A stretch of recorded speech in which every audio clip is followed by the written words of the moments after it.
At a House Education and Workforce Committee hearing on June 4th, Congressman Casar and Education Secretary Linda McMahon squared off over tax breaks for billionaires and cuts to health care. Rep. Casar started his line of questioning, asking the secretary how much she would receive if Trump's One Big Beautiful Bill passed. You yourself and your family, as a billionaire family of wealth of about $3.2 billion, can you share with us, do you know how much you and your family will receive in tax benefit if this Republican tax proposal gets pushed through? No, I've not sat down and worked with my accountants on what tax. I can tell you most. You have of a general sense? Well, I Is can it tell you millions the or last time tens of millions? taxes went through, I paid more. However, the questioning got tense after the congressman pressed the Madam Secretary.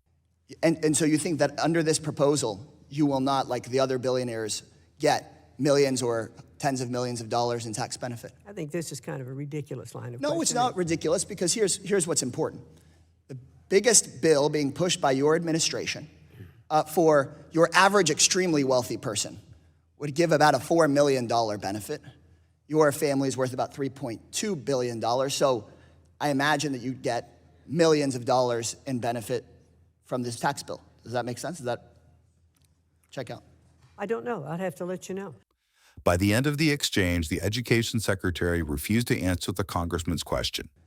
How is it okay that they're going to lose their health care so that billionaires and billionaire families, I'm not just even picking just on you, but billionaire families like your own, can get a tax break? What, if you don't even know how many millions of dollars it is you'd get, how is that worth it? I'm not going to respond to your question. I think the answer is because it's not worth it. It's not.